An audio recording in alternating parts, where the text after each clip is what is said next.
kotarante jema holbe dimba ya ludum yo wa janina ustad bena la dinila mba ustad mbi ajouter la na fongo et a accepté comme ça ngana en direct voilà c'est bien ça bi bada bien abi ken da fongo mantrato ko ouais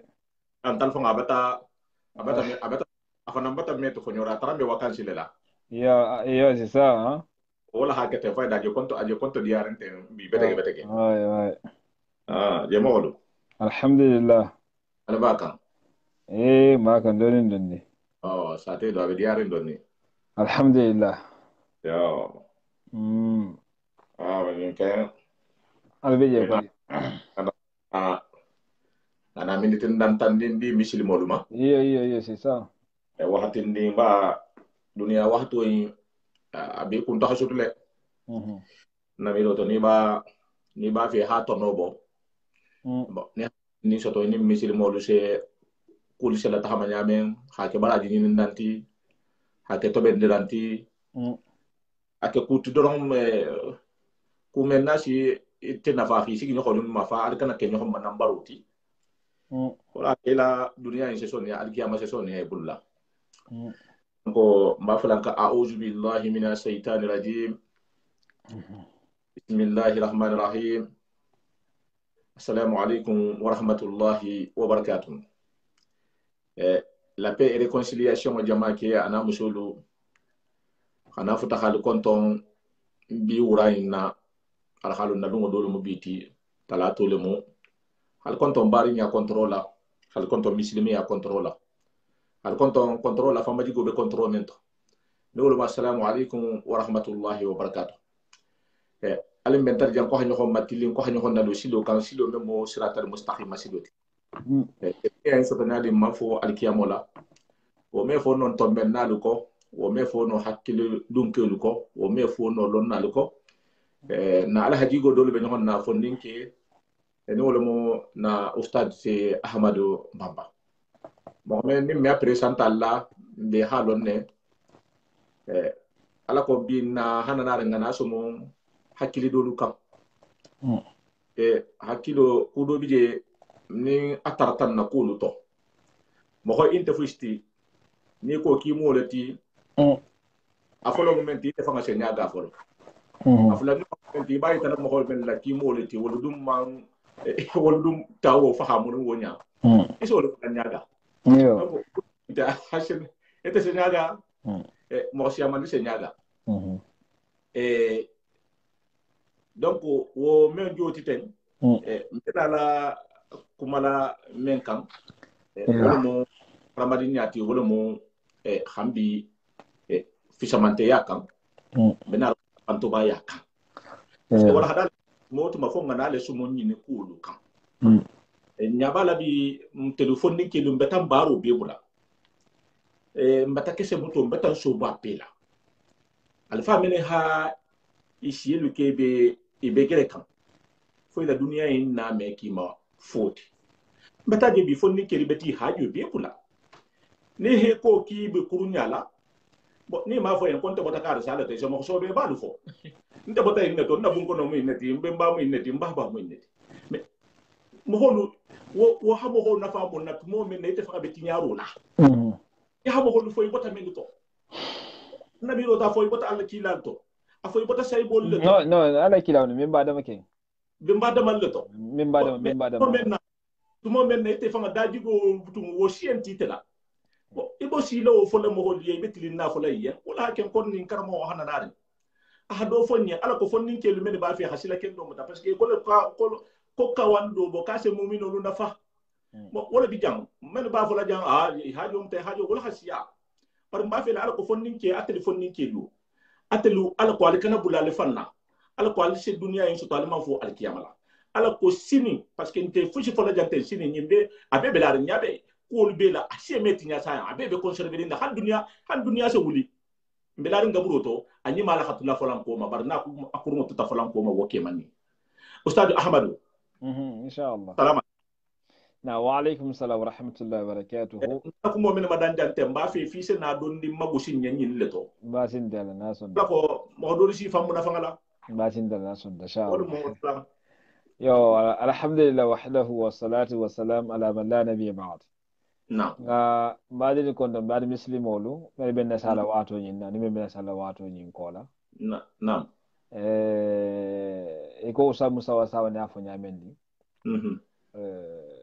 nga tatandu fula nga jagi ala luonya kendo la na dino fanan kanola parce que dino ate adala subhanahu wa ta'ala ne ma kanodu mo son de meto akomo hatara tenkundi ngirimo doron wala starati go koma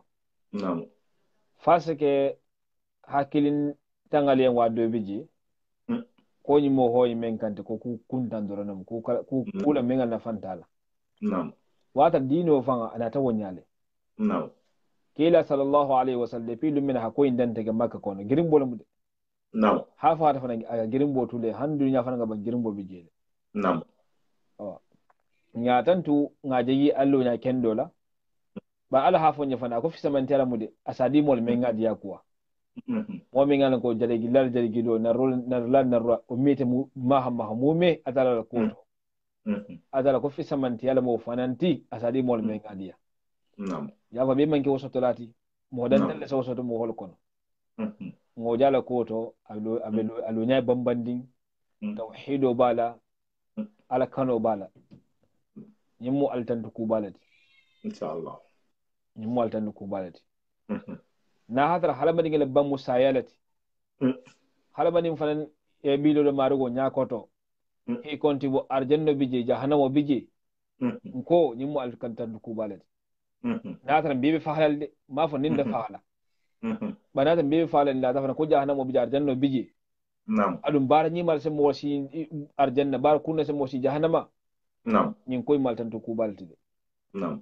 eden bari membe sigiri la bun kono tilo mu be inde qur'ano hijibo karando la haban tilo mu be qur'ano soro kilim fandaje hakare yakara salulato iden badi men mesire bungo inde bara la fen ni sa ko mbe ifanga bolu ne dimbayalu e be sigire bungo no mun kita moro lati imbaro ngafi sela ila duni ila wahato balote kunya miliyar ni seconde be men ni seconde wafi sela dunya balo fankirin beti e menge kenya sifa inna men ngalo ko atala mi yamara subhanahu wa ta'ala alinga hakilo laka betege awa nyitan to usamu sa nyija gi anen badi men famina salawato inna e kaje na suuse men foten wado bije ita badi sa fahamu ko munna ko be fasari fanto baya ko ni wasuntiya kolma to nyayi da fahamu lo nyaade yo yinda fahamu le pour ko be fasari ko yiduma nam nsi jabi wati mene ya fahamu wonya pour que me fasara man si jabi no mi jabi la munna hafo wunyinna mu cancer ti memi jahango membe jahango kono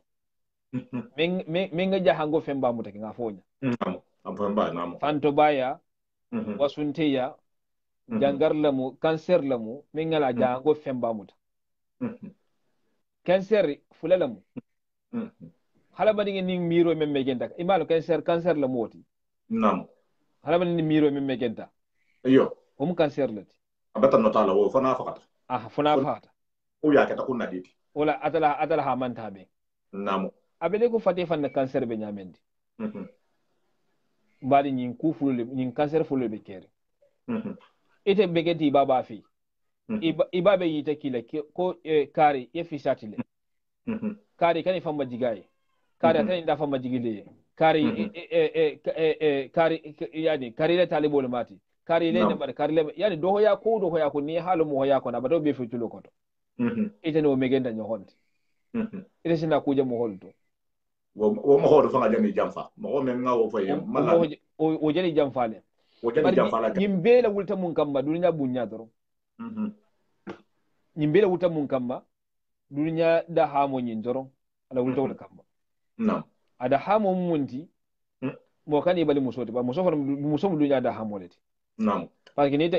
ni te hi fana samantaje mo hol kan doro mol fana damu daga i fambul fan kefi setile ite me fo musolo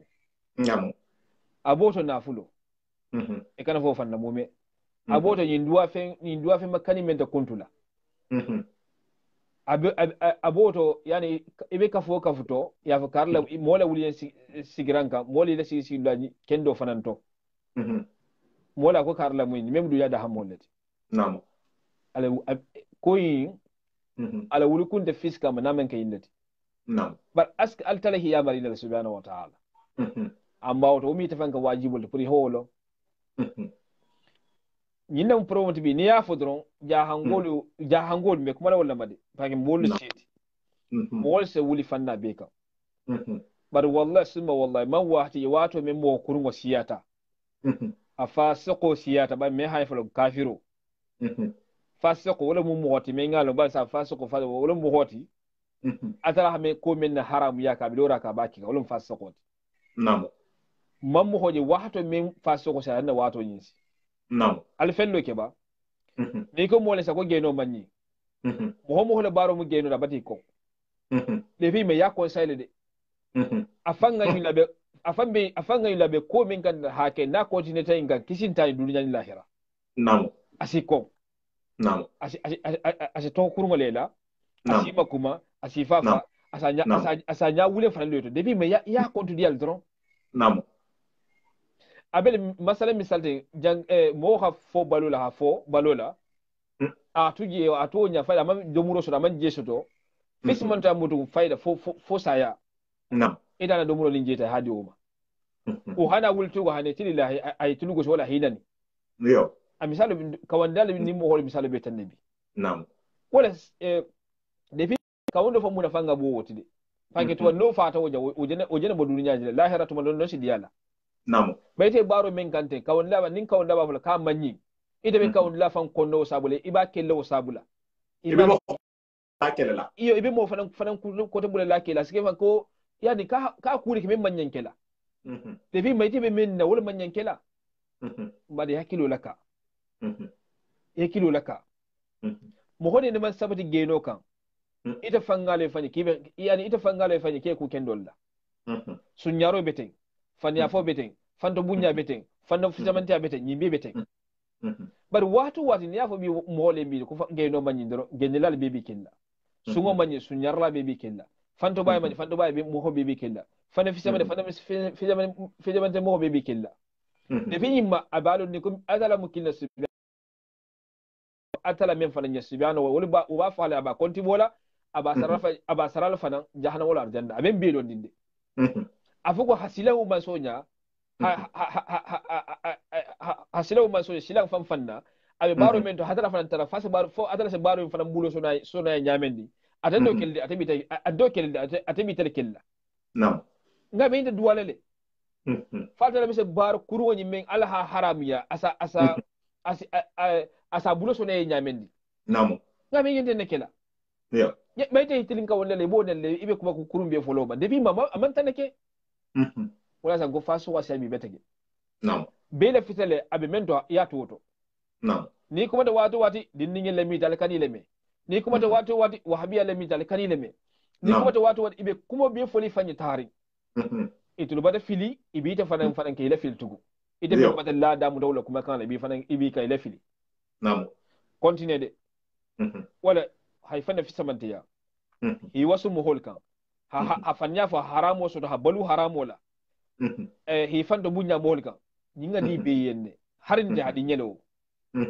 hadin yele ba pruka miake Baramandila. amandina Ya kudo hadi mo hoy bar satra amandila sisa mumino le so faham. be tege no bar bi ila wado fola ko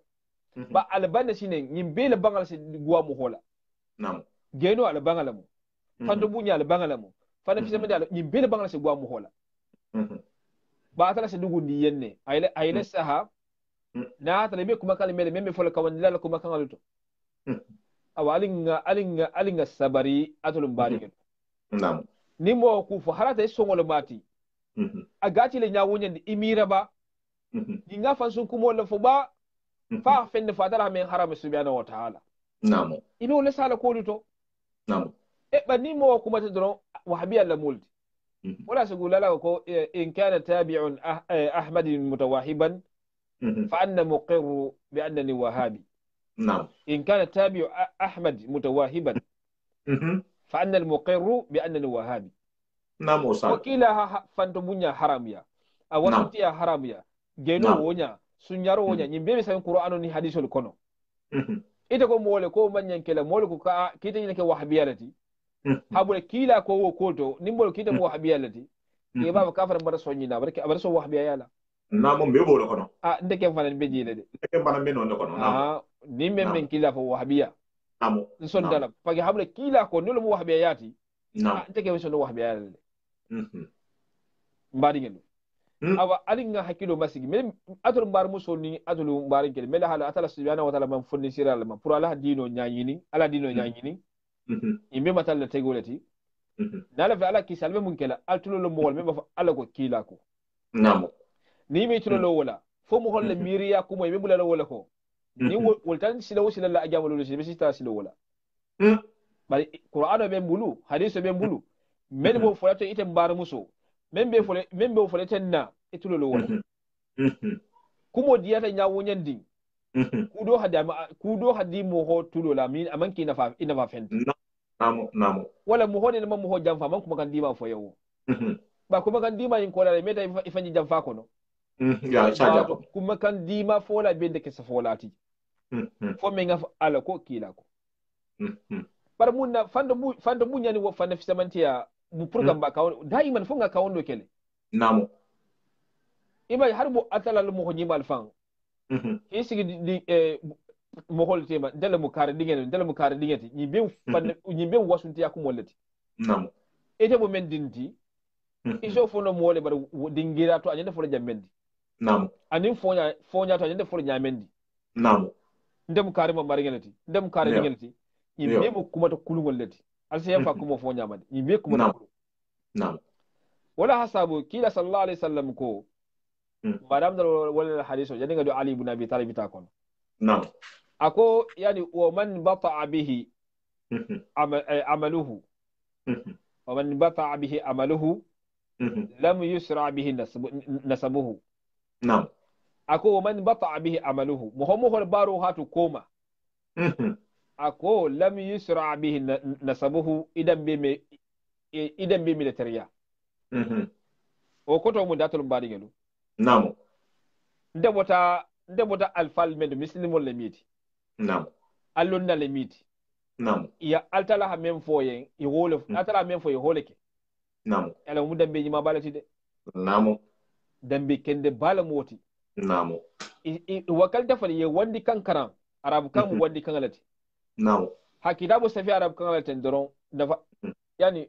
fishin tato hafu ko ise kallan kiya kudo bi dindala non ya wandi kangala safewo namo ba membe safe ne je wani barta wala be yininna namo sugolu safe ya qur'ano sifalu safe ni man bar safe fengal men safe doron ita defend ni man bara kono kula faida zero namo fo men safe de baro wala be halaba ni baro le be yindi bulu baro namo kila sallallahu alaihi wasallam depuis wari men ki boden dem be yima banyinto londo le beji ala logon le beji ala bato le beji hilo nyini ko inela ide bo dem be kende ba jena boleto namo ba ite fele bi de sine fanyanti le sila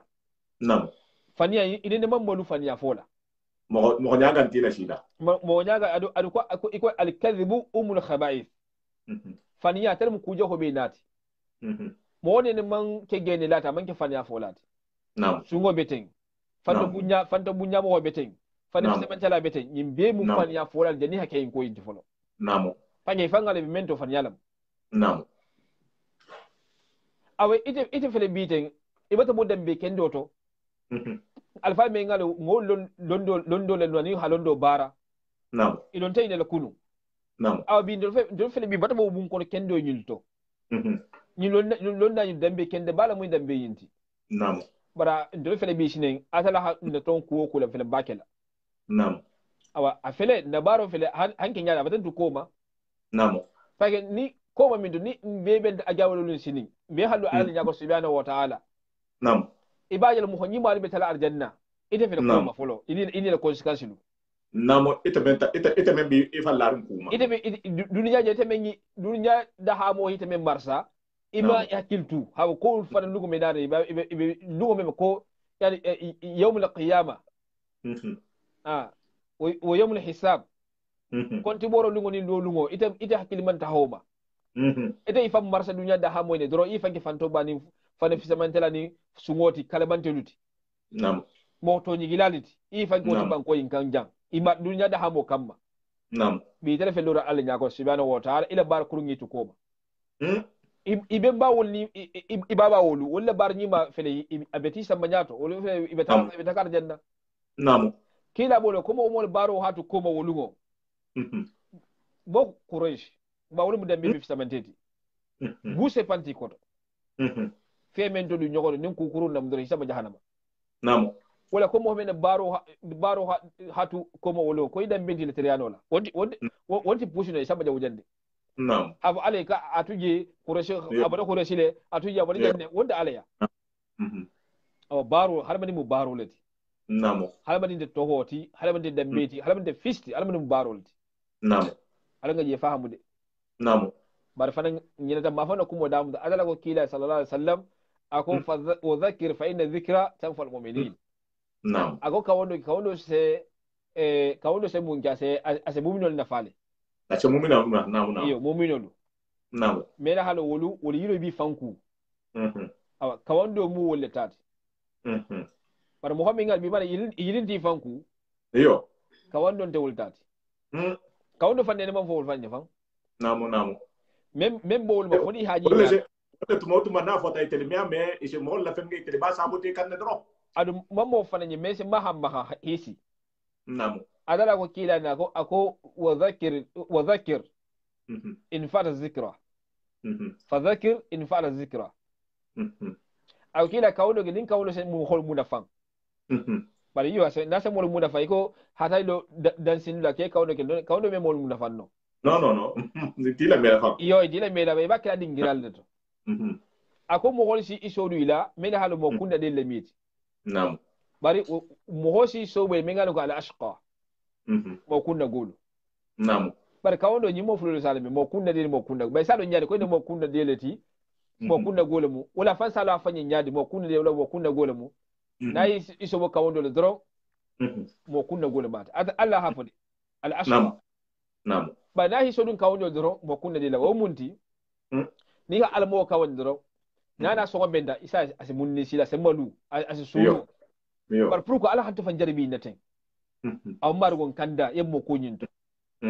mo kendo sendake nam asa aba kawdilla ya wa almu atala hidema duwa kawdilla ya fa wa hero ngandaye kuma wa gonde nyina mo baru lati nyina na sigi jante ba munna pro ba dema yo wala nin to nyina mo wala kudo la mo wala sino bele je memman ke yinti yo bari hana doron pro ha khero men ngalong ase mon nafa dunya ni lahir pro ngafo mbadi ngeliye namo isa nyim mo se duwa nyin kawon la yinye khero la ase khero fana fama asa difam fana nyimo kunna gole men fana kawon le metu tuludo wala pake ni ko mo hi jamfa ko le doron ni mo hi jamfa ko la abe ko mu e wala jabati jamfa bara meni de ase ko fan toti yal tugu namo wala dara ko al ashqa kunna gole miti namo wala bi jamfa kawon la aw mbadi ga alga kawando mutafa ko sonne me balu la kawando le la fate balu kamunna wala mdo muro nin jeti nam ba sonne me fane me balu feila fa qur'ano kala nin kawando nam alga kawando mutade nam ni mo so golule ise duwanya mendi sewo duwala ni mo fana kawandi tiye ise iyen duwala e wonyale nam wala ikem manya toti nyala bari afele janga kunda c'est incroyable kaw kuba ne geno fo dro ito di man de bol gene lalda depuis may min kay fanson da kamanni nam i conseil de dron ki kadake ne su nyaro fo dro ito di man de bol sukol da butugo depuis may fami min kay fangala jar ko kukuru ngol bat nam kur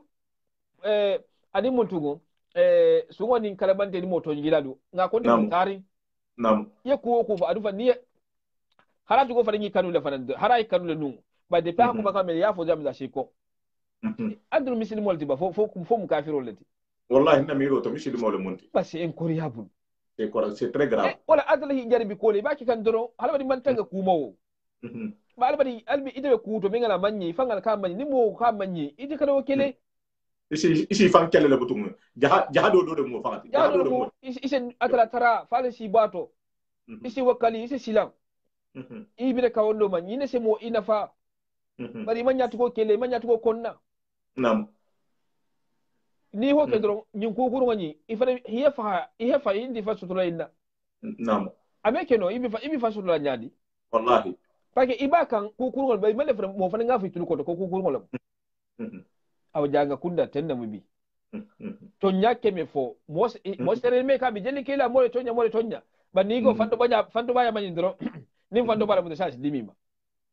hasi da manyi dron nin hasa dimima yo kalabanta me nin kalabanta dimima yo fana fisa nin fana fisa me da dimima be kele nyadi se alle fe nga balu nyadi be hide mo kala Ostadio wole ba machine din nabi iyo embe se wari men se mo fana encourager nyaba la fana mo fana be ko fahamuka ni aje kawando mbe ngabula ko ngakontide fi timina dia abe mo munafandi comme men fata ko kawando ke kasse mo minon munafa iyo na mi roto je fu fala janteng ya rasulullah men fala la ko fala men sifa manda sifa fanante dala atafaka tilo ni mo tilo bentale men haje face à face yo bon wala man kanda wala man tubi wala do fakata la atafaka bete kunna di awo do bi je atahal ko la ina ta ban iman kunna dia no le to bon del men fel gambi hambi nyabala parce que femte nasa mo kunna gwa ala ko wala ko moje fo kanya ala ko mo holi hi so ba ko la so ba le dron ni ho fo mo hol hanay mo hol do lo xawudi xana do ito ko fi ho da bula munna satara mo dan tan dinne be murtilin bo ni ko sa en ko fidawo dan tambi ko mo je wala hada men kan ni ala ba fo de be wala hada men kan ni ko fidawo kenya be fo kam mo holi men ba agrimbo la na mama ya ni mo la filo ni ajalon batumal ni afon ko mal agodi ni na mele be sigiri wo ma mele beta bungo to be wo ma mele la harje he ni ne bo to bi balu be den ngala imale fa bara pending kelle be sigiri ime seneke ime barake ime fuske ko fo habbalu le satar taroman boyla ni se balu nya mena taroman boyla ite fa ma fuske yi balu soto bo nza fo le do ma bi ko lu barakatale kan to fuska ka barakatale barakala a halalo lante ante taro bola fanna abarkan fan yala mo sa ko barakatale barakan tan fan nan man sake moldet mo sa ko kunna diala moti fan ya mo holle be nala ko ite be balula wala ibi dingal balula wala hun jadi no hun de nati yo nati yana kamma wala mo bare do hafan ni alfa ke do transum tabi wala hakenta alhamdulillah rabbil alamin na teli be honto nali lon dali be honto ni morso be ni mo li sumonta sa hakilo di ma de bete iyo ni alfa do de sumonta bi na hawati ke sumonta bete sita fan foni na mani fan to baya ni comme bi fondin kedu ni xanna reso so la sa bon na alfa ke de bawulu mo lu benta men la kolu to mo men hakki ale en hafu ale en be bentato forcé ko fo ngawol le la kolu ke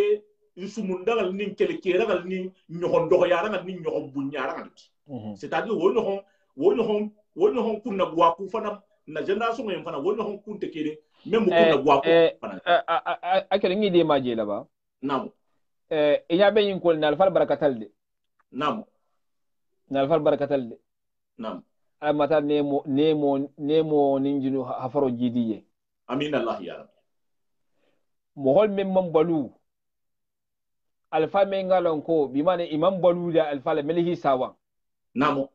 mo wallati ko itol ko la sine wala balu ko itol alfa la ni la fal barakatal e barakatal parce que ni mi to fo mo hol mi alo ite fanal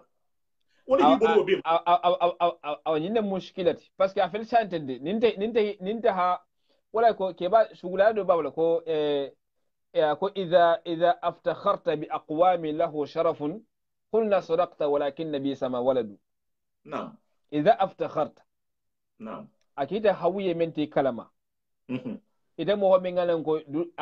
abiyen ko alhida duniya la kama lahiranti sigirinya jahannama ne arjanna sigirinya. Naam. Akonihi wasu bi aqwamin mo holle lahum sharafun wurgintaɓe mo homeliyen qulna sadaqta sabi tonya parce que yede wula wurginta ala fo lon nalle midi e kitabu safi ya mol karan ton o wurginta ko ma fa tonya la ko do nakarla. Naam. Bari ita dum minyade ninga sa wonti la ko zumba fa ke sugula ko nyala ko walakin bi sama waladu. Bari din kurumbal sottende kata ita fana kata mo kasar limba ikade kasarta kare kitabu safi ye molu karan ni ita be mel fala wonya nulu fana ngatu dor na manu mo holla kure meli hisaban iyo abikene nyadi adum baba bo la bemba bo la itelma ke ki ta jakala nyamen olu dum fana ya haduwa fana kele ko mo fe ko men ngasiyeti ita beti sigi ko fe me bo to ko men ngasiyeti ko ita balu itohola itohofodula he washi itohofodula hi femne la kodula ila londo ni la kodula ko hi te wasali ya mo hodu nani woto ya mo hodu dogo ya wulula c'est ulo moti me khara woni no mo ya fanti ya tale ha mo ya tiya da fatara hinata men wala hade fo ha parce que yalo ha no fondin kele ha idro hoto betegede naam yalo halama de duniya ja balu kuntundi nabiyye iyo duniya jang balu kuntundi nabiyye kunta hasutu wallahi ide be fanya men be tunkan kanten ibe fanya men be fabrique kanten munna mun biyato malo pour foni kam ni mo li hije wolon na ba dingena munyindi ni mo holi hije wo wolledi o doron ide be fanya men be tunkan ka wala kamate kalum e bi masanji bina bilu doron bi wor doron ila ko jam fata o sari nse kuma kilin foja se ga mo holla so mo holu bi yalo kuma kilin bi nte se men foja kenen yala se ga mo holula amedia beye bar ko mon tisen adresse fondin kelu dala tel bi generation parce que fuci ni nabi tuma do ala ko nkonta hayita nta hasfisa yete tinta hasiyete ustad nimba fe ngasiyete mbeke solo mutala wala kemu nimba fe ngasiyete mbe silanna ala lanya nimba fe ngasiyete mbe mo holle bunyala nimba fe mo bunyana wulu ni alifa lonna wulu ya londo nyini ifana nga londo nyini ya meso de isa soto ya mo holu bunya isa soto bar bi foninke alhamdulillah rabbil alamin parce que ya fem kunda biti bi nantel ni fem kurungo ba ko te ya kanna kenya bi foninke lu alhamdulillah rabbil alamin kawandi bola betasiya kumala kendo betasiya mo holu betasiya men se mo holu mo kurungo sifa be fo mo holu ala ko ya halon ya hado itentena la ku soto la okoma ni be bunya de nyini na okoma e me bunya soto no okoma parce que bi mo bunya kula imam membaro wota bitale yo meko gine fana fole nam ni mo hol be kerim biten ni be mol be le kondo filli nam abe ko mu ni manda mo tabi ko nam depinda alfal tu bol le mo siwal fana beleje nam o fantu mo fana sande mo siwal beleje nam e don limmo ko bende inde karan kuto ni be karan kuto fantu inde karan kuto fenya fo dunya entere namo wolisa alamol to banko kane wato wati namo i groupe wato jamono i groupe beleji namo dunya fande ne man kulinya groupe yinda namo imam be kila wato men fukane a groupe siwa beleji namo hana alfa hannabi fana ni groupe ko dunya tel kulinya lala namo bayte se katale ikane bul groupe nyin kono inshallah cheikh do afo cheikh alhaji ibrahima soir ba jabi ngame senegal lamu cheikh ni asugo sebin alfa la koto نعم أقول إن الأصول سادات الفضلاء إن أصول السادات الفضلاء سبعة أشياء لدى العقلاء. نعم أقول الفضلاء يعني سادات الفضلاء نا كنتي قول من تمتنو ملها لندو يني يسيغا مولو كار على كما سبحانه وتعالى Naam. ibo dunya da ha mo ni dunya to diya ni dunya fisa manta ko ni dunya musu kendol me itare sigi du hoto Naam. ya mol karam ako yin fudala wala isa ko fudala yin mu mo fisa mantelde na fultigo me konti fudala wala kono jande yin mu londa men bata londo wala subhanahu wa ta'ala isan tibar o isa ko al fudala Naam. ako yin mu hol sab'atu ashiya sab'atun al ashiya sab'atun ashiya ko ku woro wala biji ako wala mu yin ke balle lasiloti ibe sabatir wala kan ako ladal uqala hakili maliya de mafu hawyeliya haw men alo biyo ibe sari mi betege haw ibe men folin talon ne ibe men ken talon na Naam. akke ba ko ni ko na ko ku wor wala bije nal fal fisa mantel to me wala mi la siloti to me sabatir wala kan ako joliya al uqala hakili maliya me ko maka wala me ko in faamula Naam. ako afolo tamassaku fi sirri wal i'lani wal layli wan nahari bil qur'ani akafulo tamassaku ya mutarokelde fi sirri gulloto wal i'lan anin lenkene moto wal layli wan nahar anin sonin tiloto ya mumuda al qur'ano Naam. la hawla wala quwwata illa billah Naam. qur'ano ya hamutale soto anin tiloto anin gulloni lenkene moto yilman qur'ano karam pour mo le hilo ki karantale Naam. wal i'lan fay do bi se qur'ano karandro pour mo la koy mu karandalati Naam. itul man qur'ano karam fenka ma fo hadiyal kaf nyohomma Naam. Pake dingado fami fa soro yasin ise dinin ise hadde ni na soro man si jema si dinin la karaja pun mun na godo ke bal man qur'ano karanten yula qur'ano karan hal jimi so an tido ani gundo ni lenkene mo fa bi man habara qur'ano la gundo to ani lenkene mo Naam. ke bal la baro betenne ago wal iqtida'u bi sunnati rasuli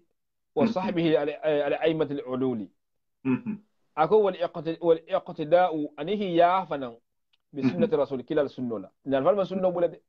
Naam. wa sahbihi anin sahibul fan taran silo fanan kila fanan fada kunna sunno anin sahibul sunno wala min taran silo Naam. alaykum bi sunnati wa sunnati al khulafa rashidin al mahdiyyin kale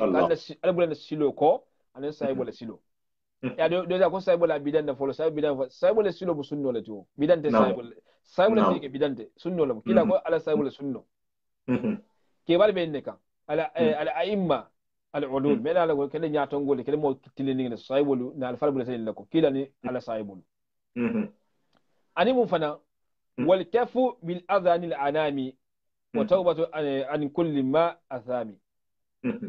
ani fana ke bal na wal kafu hibuloto mutala fana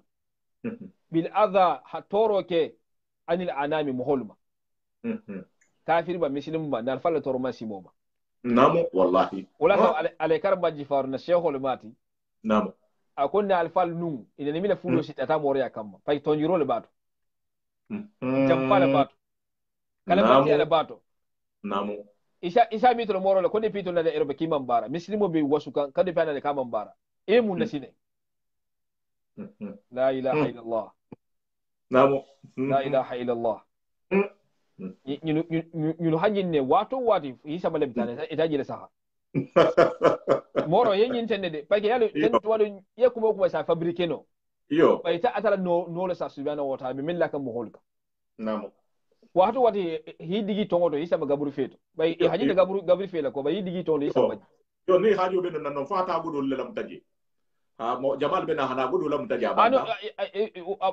aw godu ko wosine na gaburu fa miro la yo awani fi digi spécialement e tongoto hisa ma gaburu ata gaburo to safe iman yiribula sa ya famale godo do bi man yila wala moy nitio aha yawa c'est ça wolu depuis ha godo je dron ina ta sa wonde fure habu lu na mekel tan ina ta wala Naam. awani nu morol fan lo hakande fi digi tondo isa ma gaburo an lebtani ha atala norol sa ite be me tonjuro ki kam hol kan mira balo kunto asutule jangaro binya ke ba binya saya binya ñin kunda sutu ñin kilo ki nana tika zo se balo loxo boyla ustadio ena ko mo jang mbe jang mi de mala parce que haraba dinya tilifla tambe tadi halon ko manken denu yo halo me altala da sembe ne mo membala ani ta hamuna fanga me sotato ani ala hamem di te fangama nje sigiri ndiam men nate ani je sigiri ndiam men ala hamem ki yen i sape imi amuna fanga long fona ho kuntu ma wahati kuntundi second ana ho kuntu ma wahati kuntundi wolo bole ni kata kunna dieti isalon ko hafo ko altala haki yenne e mbenna mfele jang mi liberté be mbula alhamdulillah sama so la ko ni sira tantu be digila be tumo menna ndata dabtani e xana sahaje wotumo jangaro inna mutare e ko nyen ko yinne benna kabri ko nyen nyamenna ko yinne benna doron ngaje ibe occuper la manya menna fanga folo hi la ko be ma falim folo mo e ba se jangaro nyaade ma to fo de mbe bungo men kono folo e hakaiti ba sa fe hala da koma yo tadire mo kana dunka e halo nana na category kutale kono nonde ko mo kana dunka e hakaito ala ko mo kande tayi junnadi ko sa fe mo kana dunka mo men na bunko na ni membe dunna kambutu fahi fure ma fango be ma yo ana hana dunka ahan fenge beteke kunga mira kunu mefonyo la ni mo holu be nyoxonto ni me be dunna adu ifure mantene kendo mutem fande bi masika kendo la mutem folo de kendo la mutem folo donc fo même bebe dunna sa la bala ina ta ta la bungo menna tili jalu mbe bungo kono parce que jambun kono jo hebi jele ko be bi jele dabe tahundi autorisation tembulu ko ngabo banto nte men se botili mo membe mada bola fanne mbe dunna mfanyi mbe bungo kono bungo men mo metre carré men mo nyabala wo liberté o mbe ala la fonyo la luwolu mbe dunna mfanye mbe bola mfanye mbata na tu bungo kono mo honte ngosika mo honte nane kan bare ngalon jata kende ya nafa dole mo intin bete ke ibila ko kele fanye tagita ala tantula tu halaka c'est ça but mo fana beto sagita ala tantula nki be fengere ma bare wahati kata haler sabakele mbi ma kono ne ki be na la mala menkala na iman na agata na betege mo agara na fayda na taje muso membe okipa anata nkombe njuso be bola hafaye akonya ko ça fait ngia fo nyaala ko ala ko mo ha fahamu akon nti ba ko konta hasan sile soto wala joti konta sa ala tantu nta hakan ala tantu lale ndia ko la tenne ala ko mo nyen konta hakan ala tantu lale ko munna parce que iteri jama men bije men be occuper la mo holuma jangaro imemella c'est-à-dire jangaro to men be na la nin jangaro be masilandi la wala hasiya iteri jar la famati donc nte be mo holo kono men te nyagare donc abo men kataw nya meta man nana akonye konsa attaque parce que etaranje occuper la mo holle maten mo holu na ta nya men ko fo hay bori hata ha masingel to nyine ha masingel bulay nungolula masingel hide may ndi la kila non te be fa halale donc ni haje ni tante ko ba ante ben ni la kila fanye wo problème mun tentela wala ha ke ta occuper mo holuma wo problème be mella awanda wonte ala tanto dole ne ala tanto dangala moti ani nemo ani a nemo mem fananki ya hale iweta le fangai voilà donc mbeja luwolu ku dole be keri nyen ngakanga ala tanto hala menka bar fanne man fenge ne soto ha fenge in soto fenge ha soto soto nyama soto nyante mbe bulala wandi mo holula mbe bulala wandi kebalula mbe bulala furelula mbe bulala fenge bela atelu najahan ya generation wa inje wato yi mento bi mu memutari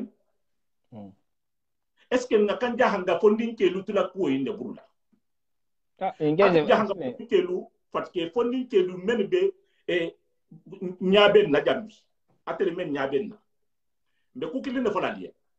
parce que ntebe lara la len ko be fakala le ameta nyaaw nya ndundo be nala e ba fala ko musa patkata musa duwala ala mala dum la jam fala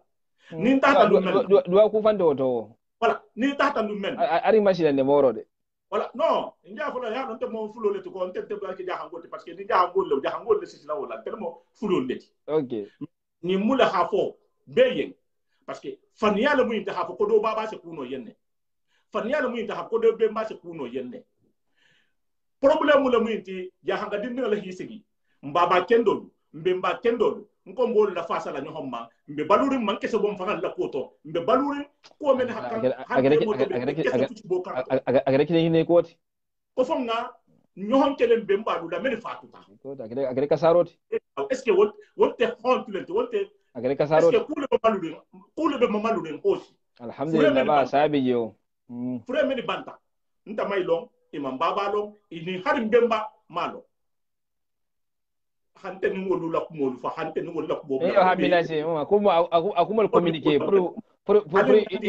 idesi kunke do ayini ali nganjigi alfadu la men fa me ko kilin fole moro namo dindiga ni hadi din timpa yo ni hadi din timpa yo insake di mo fula male mi bado do sembo abundoti nam ni hatara do ho do gosi yo atata koto ke ya misalo bite me misalo fokante ata akonto ya yo ko kari ay nani yo ba je na si je fam folo depuis be discussion na ba do wol sombo abundoti yo wal do mento to manyi abe kuma kaye be kuma kan dira dron do hafo do nye ko ibo fukan tatalama depuis mai te batelama ibe tatalama awa ala fita puri ya kilo butu ko ha bata fanna ko ka mume hayna tara bule nyohon naam puri ihe yina ta fanku mbata je faham yo hayna tara bule nyohon astawa nin ferba hasata nin fer dunda butu faida ha han tatal dani hayneke pur kumala butu wol se sugula butu ko itani atana temola parce que abata ja kula mun ta fanga me ke sobonato avec sobonato bara asi ta la ubi babala babala bara sine pour yin kama wati interessala aha lemerra wala même mabe ti maji aha hawlo hakilo tu nyimo ko inda tata do ronka pour atake bura ta sem min soto nam nyin ko betenne ni go mole ko fanto bunya ma nyimmanyi e alfalu abolo hasidiya kan abal falu konturu ite lemerra botu afele abata to hakilo tu hakilo tu do yini akuma nyoho ni alfaka ajina to hakilo tu fulo ka bula sikanda lo ka woni alfala be jon watra wonte de woni atale be nyohonna yo ba nyim kuma nyal de mengalon ko ke wiala le sukumaten mo mi yal ni ko san ko ninde te be nyona chadro ya mo bitulo lo lenale yo ko mo ni be nyohonna mo sen mele ko di namu abanin dal ntelo kurin semmente de men fanda haram tele ku nyimante yo nsamunke ni lefla pour mo holu butugu pour wol kan tele soje mume pour mo hakilo hatu itani fendo kan ko ibal fallama ibal fal hasidiya kan ibal fal kelting daiman alfa ko takrara miraran mo itlo fola ida le merra butugu wol hakilo tulo itani alfa dorne kan yo ba atemento butugu le merra sinale fi nyina wala le asita fana sugula fana ifanta no fam ifan butugo isa ko ni alfan nyohonna ifan se sugula ko ko fola iba adbana kunna bo wala hake mba fele bi fonin kelu men bebe na mekan men bebe resu la fala halon ne ja hanga dinge mo ho ntem nim fele jam ntem alfa ne man kusoto nim bembal ne man kusoto ahamadu nim bembal ne man kusoto nim bembal ne man kusoto mbemba pempem ala ha me mo fusila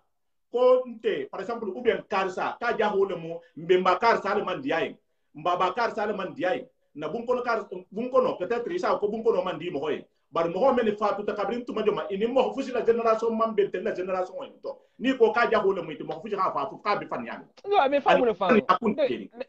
kuleti hibambu kudole koma c'est-à-dire système dole koma kuma ya dole mu kuwa kuma ya dole mu bar ni mi akildu mi afamu no ime fahamu kuma ya dole mu jati pake ni ya podro ite le merda isi sugula nyimo alfani nyimo hole le melela abugo ite hakyo sutra alfani nyimo hole kan ba te butugo ate bada fa sutura yo ate jina fa sutura le butugo parce que ni ko jambi ni ko say ko ahmad par exemple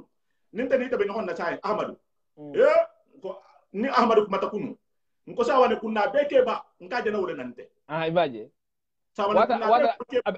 abente ni tema ou bien sawa ne kunna be molo abole contrôle abole kiliari bon qu'est-ce qu'il y a et c'est mon kiliari même fakata tubado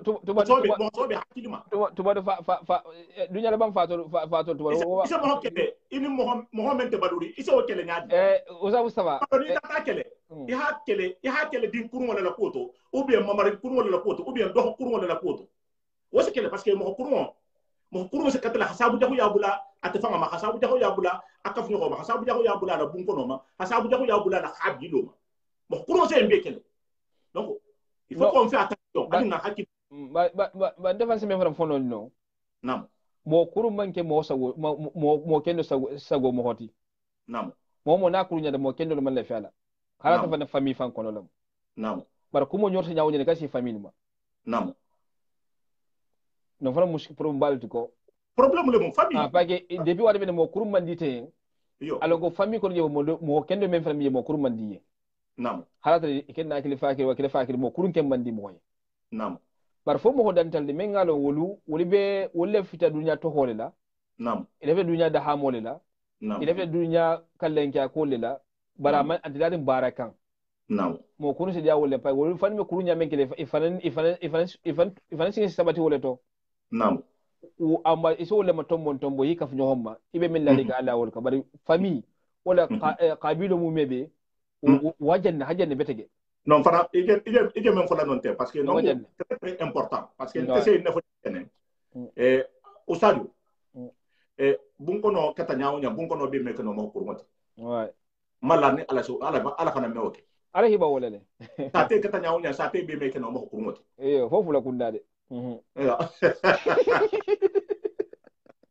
sate kata nyaawonya sate be meke no mo kurmoti woto ije men fola nte fana hakulu généraliser kabri c'est ça ouais hakulu généraliser ni ko bunko no mo kurwanti nte meso woma ni ko habi lo be mo kurwanti meso woma ni ko sa te be mo kurwanti meso woma akuma wajenda ajang o be kono mo kurmo be le sa te be la e mo ko be le habi lo be kono ni son tale woma wala akede wala bi balahatu yani aghlabiyya ko min ngasiya nam isa kito ma isa min ngasiya ibetenne min ngasiya betenne bani ko be doron kuma wajenda ajang voilà akede janinga fongo ngake bala kuma kayinde bang نعم والكف بالأذى عن الأنام نعم تورو فنكاش تورو سيمو هولما نعم توبا وبا كافر با مش نبا نيو كده كافروتي إلى كنتوت نعم أتلا لك كافروتي وما أتلا تلينجلتي نيجي وادو بيسك أتلا من تلين هذوك مسلم ولا هذوك كافر لا أمي فوني هذا أيدك مسلم موتي على فنشير على أيك مسلم موتي نعم هذوك كافروتي على تلينج إما كاتلا تلين بالله شاء تلينج لا أتلا على كمنا نعم ما depuis ala hoke woti don bambim ala dimba atala dimba elati bim al dimba ti atala mbedade naw ma woto depuis ake itake mislimo da fondin sirati ma para ma fodi hal jondo fan to nyigi de ko ba ko kafiro lati wul fende ga tanyala mo foyende wonna al fal man isi nyoho to nyigi ila si nyoho ato imamo to nyigi fa ila harje nyinin to fana imamo sunya imamo kalabante imamo fanya moyen iko moria kalabante ame ken na fal mak نعم يعني وكيف بالاذان الانامي تورو نا كوكو ناس كم كان تورو الفالح يفند متو بي مال نعم ينما الفالح سيدو اذا بعد من بي قال الفالح سيدو بي تن قال بانتي سونغو يبتن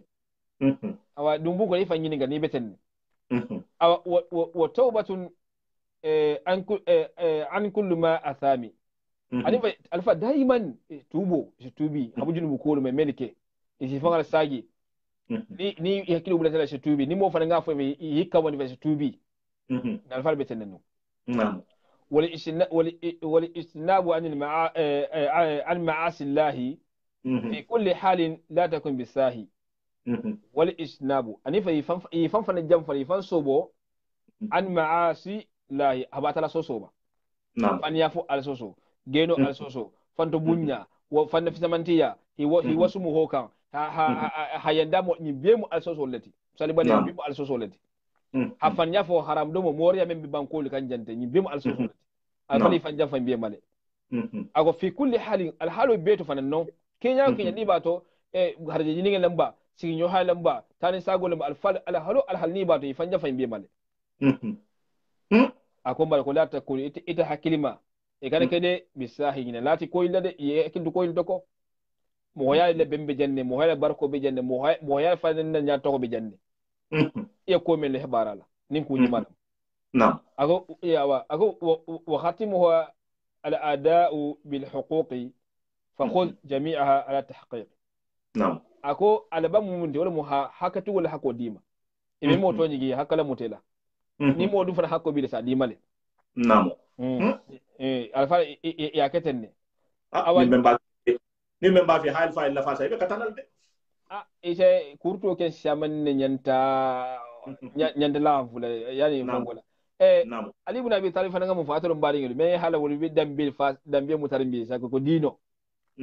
ibe dambe mutarin nda mu jabi da nda mu bun ko nda mu yinati be mu ta sa ko aske fa kono ko abata accordé ko arjanna lam ako la amurk ako mal insan illa bi dinihi fala tatruku at-taqwa intiqala ala nasabi ako la amurka ngan kaliman sol men ngan ta seda anta ali ibn abi talib mal insanu illa bi dinihi halaban ta fisti fo dino halaban man ke fenti fo dino Allahu ako mbala fala tatruku at-taqwa kai anya silanga tuje mun kamma intikala ala nasabi ihi tintina idan beka na'am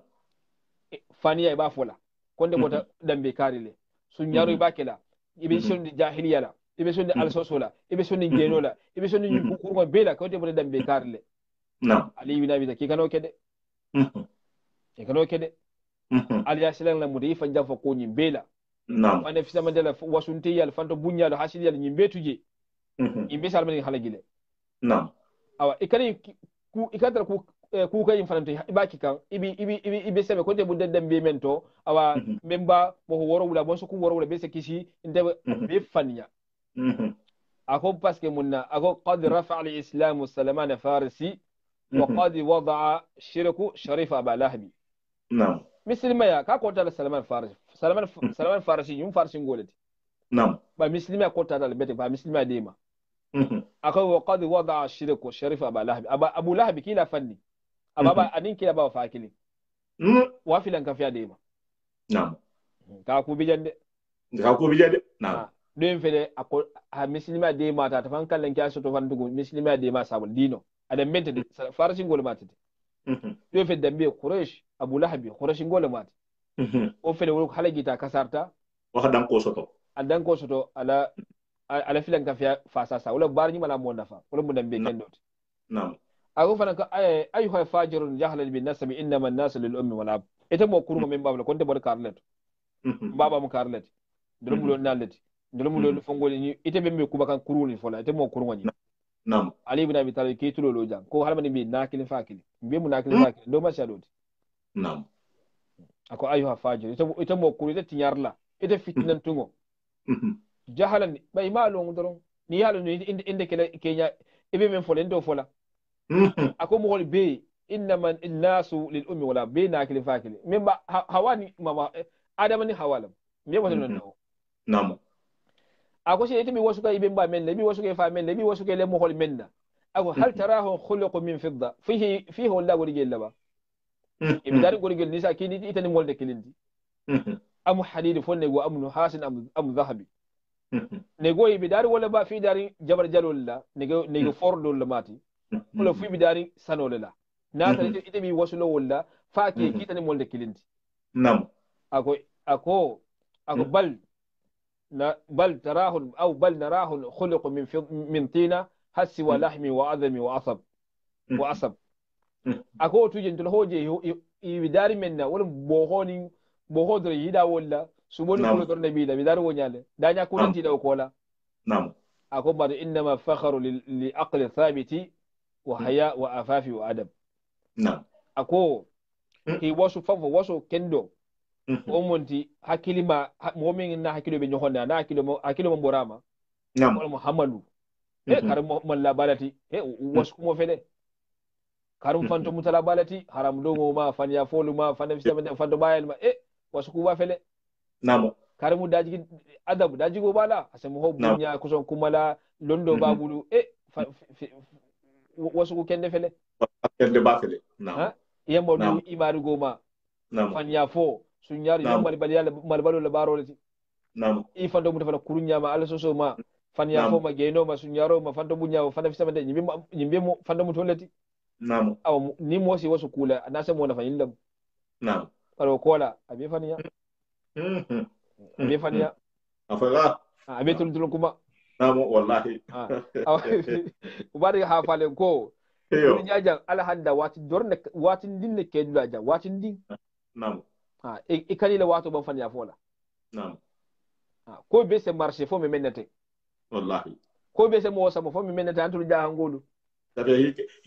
hi la place la inte place maintenant ko dia gwandere munyin ça fait te fanga jati halo kintoti inte woti ifanga kinto na kinto fama jelo ko mo hori yimu taw nyale fo mo hodi hi ko leti yo baro le bat yalla baro le bara bo fananti go ngulla mais si no yalla jabu do ko babul yo ngo baro babul do ko babul awa mari me men fola lien ko yo na sumu faida amono bara sumu adamuta bata ba no ja parce que c'est Sonia bata do awa bata ko bata nte fama la imma yalla ko akede nte fama la sumu sifa imma parce que nte membe mutarin ko li ben be ta kan na attitude limu men mbew na la do ma gosi na kene wax usa ni man kende ise fam bastama non me fam yo ni jangaro le bento atur jahangulu parce que yalo ni mo ho di mani ko megenta no akan serma setreto namo akan serma setreto namo ite megenta ine ba folti ko kidara fisa mo holuti namo ha fana tala hide ma o miro abai kun de namo hari shi ba se foy bulu namo hari shi ban kuma se foy bulu namo bar wallahi summa wallahi alinga continent ndoro nim men baro ha guju ko mo wate menna ba ani fana ba mal bala fana misiyare mi ko ala jam fa kuma fo nyama yo nam nde ni mo ka fi sendati ko yani hafan afisa man da ko madam yo nte bo mu hoje la ani fana baje ko mo hodornati nam madama man fi samanta jala ko do menga sentitati nam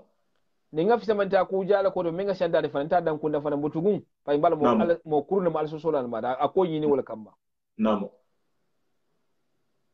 wala sabu kuma do be ni afu waddo be je asegulia mo holo mo barina alfalu na alfalu ya al noma ya albatu nam imi fana fi nyonte dunki har dunki ni nam man ki barat bari girimbo ni girimbo shi harin dron alon ko dinkurun bati tabula kul nam yo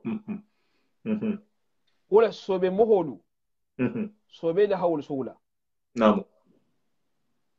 bari dinkurun walu yo girimbo da hawul sugula bari ngo ni ham ngebi ni ham telefon ni ke do kebi mbadu c'est-à-dire hari ifanga la dimbaya fayda medu na koto ebi wasula menna wala dimbaya ne man si konkola ebi wasula menna wonna man haramo do ebi wasula menna wonna man sunya roke ebi wasula menna wonna man wande ke ba do hoya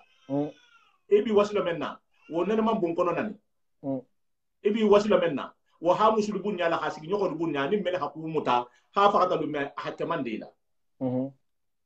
wo la menke wo ma falinge itela baro be benni wala surtout I hamen be to ben ite kata be tinyalat ite sabo ko hera lu moti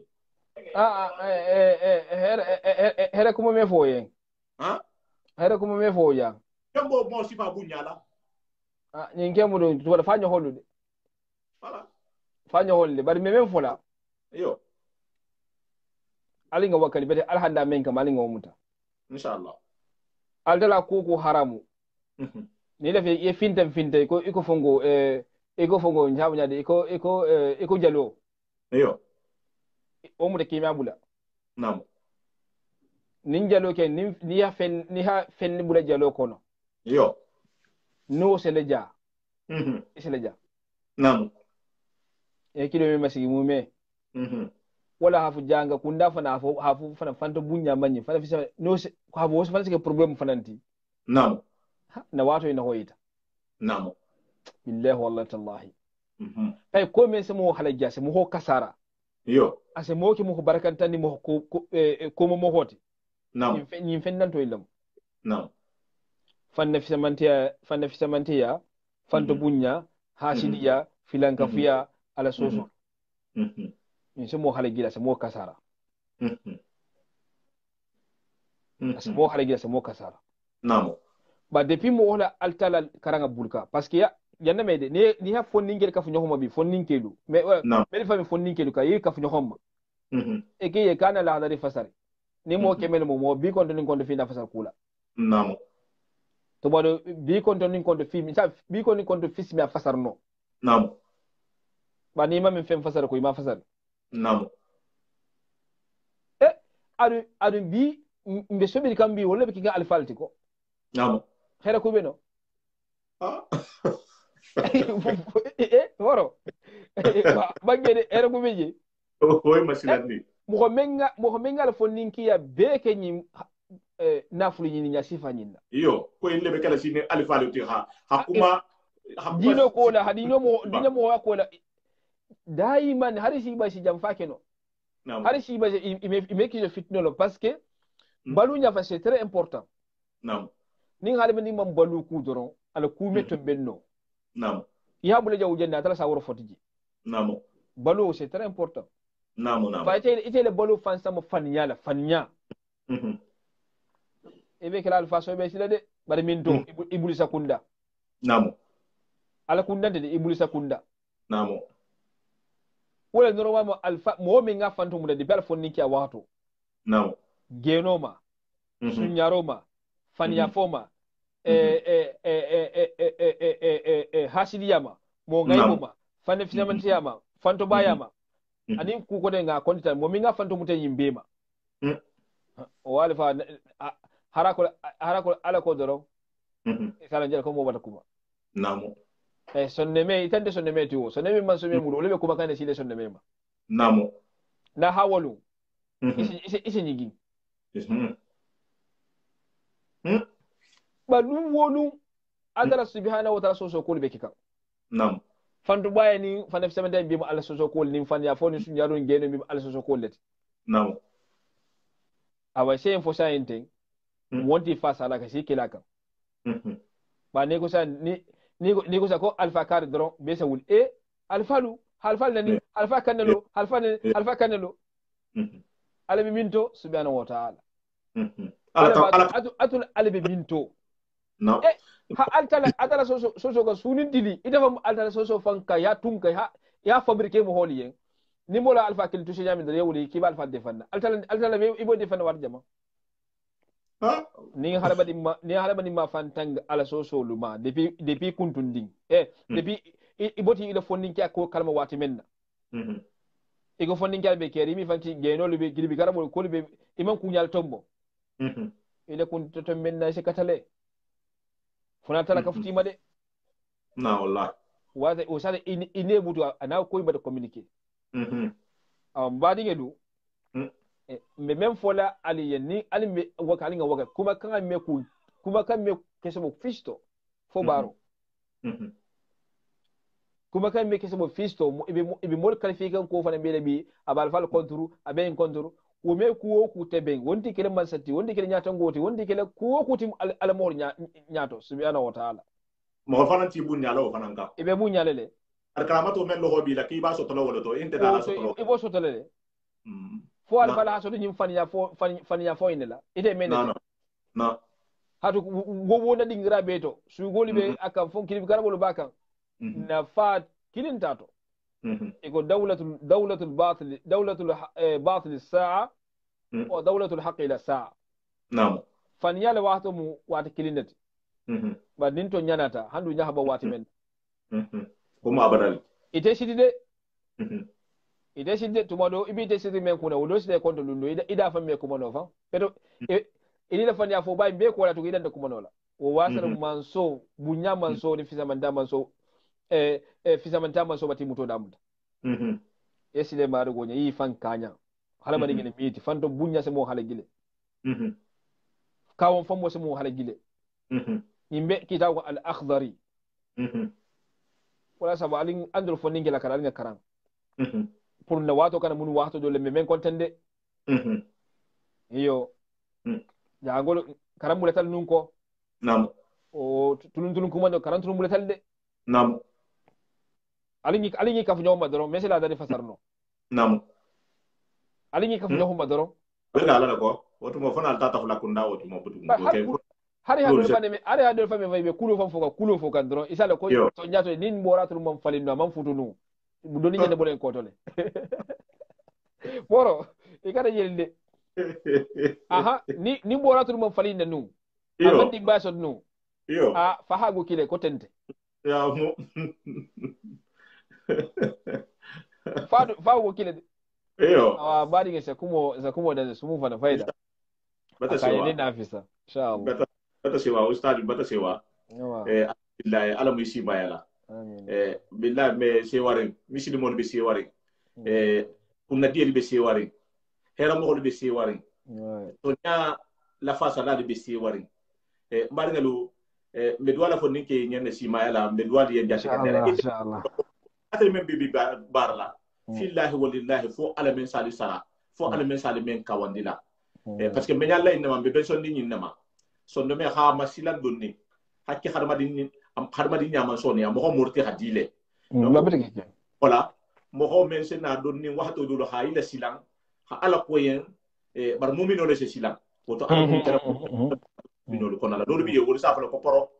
ala kan dara wo mo ho lu konala mba fe le fana nga duwa jama ya duwa misil inshallah woto mo yo bata tandro subhanahu wa ta'ala nga mbadi fana tantu mede hana sa wato yinna nam ani mede benana sahala nam alinga dingira yimota de nam alinga dingira yimota de ni ha ire so sabi misil mo fanyarinde nam altala be folo jawu janni o mo metami mo mo wanna nam ko altala mbola made eyo bari ni ha me jabe ko se wala kurto kon daro fayda mo asa ko bisolu ko sentan be dar yo alinga keltude o tamay se nyimande wotti ko nga ha ubulal fundula kuwa nam o sayda la ko mo kurunne be sharin banko kan ma fode la sara mo kurungol tide mo fode ko la asewli asel filu yitala kuwa parce que khairo kumo ise khairo mo wolsi jinonne batano masibo fana ala soso fana kumo fana sa ala soso mo jinonne soso mbeni la basi la mo beni la basi la mo alinga hakim tu betege adala subhana ko inna sam'a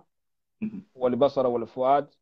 kullu ulaika kana anu masula na'am e fi simi ani hamen mira ni hamen ka ala kabi yin kala be e men je e men mira ala kabi yin kala be ma yin ngaro fanga la moti de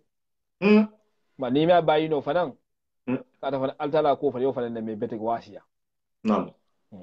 ikanatu fanna kin doron ma na'am ni inte do ne me bayila few ba ala ko fanna siya fanan to ma do wose ko kunu fa burhano le o se balance la tege do kila alfa kala ko nyima bula ni sa tuno je ha tuje wala habisa aha wala fisa ba ko al ko nyima bula ko kurungol ko ka sa burhale na'am ala hal wakal betege na kando anin dino famo do nin nam inshallah hadwali ali haltanto haljagi amina ala musimani jada kenda kelnya mel fami kayto ko soni ala banya nyima dimba na balo fana soni inshallah ala soso men ngalo ko ala hanjari albe atala ben jarbiri la fana ala ma atala hanna sa go soni nyama amin hadwaje usama sa siman jada kenda ki hantanga banko inga hijabo dinga fana yimas deke muslimati amin inshallah wa assalamu alaykum wa rahmatullahi wa barakatuh salamu kubarka tay ka alamunne wala ustaz kubarka alamunni simayla alamunni jatu kendela atel men fana jana la tangata albatan nasa hawatu into alamunna simayla alamunna jatu kendela alamu teben nin kamelo dun nan bungol ko non habi do ko non da malu tema be men fana mbari ngaliya be men fana misilimo liya be jang be no honde mala te jang te mo do yalla te mo tinyala bari ku men be mutarin na jaha go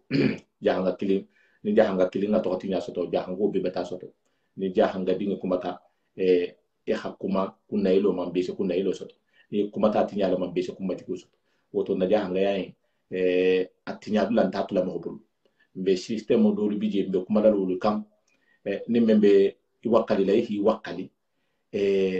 bari mba fara misili mo be yenne hafoko jahanga ya daji gonte wandi ke ba dohoyati jahanga ya daji gonte wandi alifa nanoti jahanga ya daji gonte hara fulanga jahango me hara fulanga de nani ne be na la nadro be mene tema wuri fanana mi hon nano ime ni hon na jarabi isikaf ni hoyal leke se kul leke par sandanto yi bataje ni hon na jarabu be shial kumar de fola kumo men ni fata to me dunno arjanna kumo men ni bitang hame mo hame ame adinga dima kumo men ni mo hame ni kafni ho kendo hame asabo ila kafni ho yato wo kul be shial donc wo kul metunoji ntena lanna alfa kendo lu toni gila jang ntena la to la wala jang mo fuis do ya no kibe na alfa la fasala ime bun kono na kibe alfa la fasala ime wonde kiba na kibe alfa la fasala ime ni sie ke kibe alfa la fasala o kono alinga so to nyama ngalo ko to nyama to nyalati bunyani ala hakeme nya ala bata kai mo me kuno woto par fanna bunyano wo ite se nyaga ise mo holu nyaga woto hal konto afalen kontending al doxo al dinga ko mutaño ko Mustafa Sawa karamo hol be kiri karamo hol be mbulu ne karamo hol be nyonto wala hakem be sigin jam wala nten tel men sigino jam kuma ni hajem bi jam wala be kirin sabuti wo meñi nana wolu fo nga duwa wolu yenne suwa ni tulo waxto be non tel doro na me fusino jam me fusi fona den jam ni sa la dwal al ma ala ha faham bare fo ni ke men jana bo jam shi man ta jam wo jam wala hakki jahanga ya duwa men keta kwala mo fembole to menga siaiti wole do mo fonni ke ti men jara buja ni sifadi be keri sifadi be siya yakam nga continue wo duala do inshallah afale content ni mal to khaldi ngali kum tajo Mustafa Sawa sini mo me so e mo men je to ben nalte be tabilati reso so la dula do to ni yoro mo YouTube ti ni wolo mo WhatsApp ti je ta hatu la men to inshallah be katala sini mo me asha al masoto ni al halen me ntendi al doho al din al kum tajo Mustafa Sawa salamu alaikum ورحمة الله وبركاته.